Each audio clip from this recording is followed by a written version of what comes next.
GOAT Anthony a été accueilli comme un roi, les amis, vous êtes pas prêts? Et pendant son interview, le gars il a sorti des dingueries sur Manchester United tout en pleurant. L'histoire est juste folle. Comme vous le savez les amis, la saison dernière, Manchester United a voulu se débarrasser d'Anthony en le prêtant au Real Betis. Et le gars à son arrivée, on commençait à entendre parler de lui chaque week-end. Il enchaînait but sur but. Pour vous dire, grâce à ses performances, il a réussi à qualifier le Betis en finale de Conference League. Finale qui malheureusement ils ont perdu face à Chelsea. Et ensuite la fin de saison arrive, il fait son retour de prêt à Manchester United, complètement dégoûté. Il avait enfin connu une saison de vrai football dans un club où ils avaient plein d'amour pour lui. Là il fait son retour de prêt à Manchester United dans un club où on le traite de clown. Et pendant ce temps au Real Betis, le mercato passait et il n'y avait aucune signature. Ils ont eu des propositions de plusieurs joueurs mais ils n'en voulaient aucun. Le seul joueur qu'ils avaient en tête les amis était le GOAT Anthony, le joueur qui les a fait vibrer la saison dernière. Ils en ont eu marre d'attendre, ils ont déverrouillé la banque pour acheter définitivement celui qui les fait rêver. Here we go, Anthony au Real Betis. Un transfert définitif de 22 millions plus 3 millions d'euros de frais pour Manchester United. Et en plus de ça, Manchester United bénéficiera d'une clause de revente de 50% pour les bénéfices de la future vente, je le précise.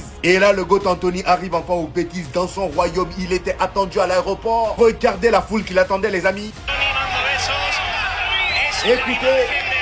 Écoutez, c'est pas tout. Les supporters étaient présents. Tellement il y avait du monde, il a même été obligé d'être escorté. Enfin, il est reconnu à sa juste valeur. Pour sa vidéo de présentation, il a fait son geste technique phare. Et lors de son interview, il a fondu en larmes en disant: ce qui s'est passé à Manchester United, je suis le seul à savoir à quel point c'était difficile. Je m'entraînais séparément, mais ça fait partir de la vie. Je savais que ce moment-là viendrait. J'ai toujours été clair, mon premier choix c'est le Real Betis ou rien. Tous les jours, j'étais anxieux. Quand nous avons su que j'allais venir, j'en ai parlé à ma mère et ma soeur. Elles ont pleuré. Waouh.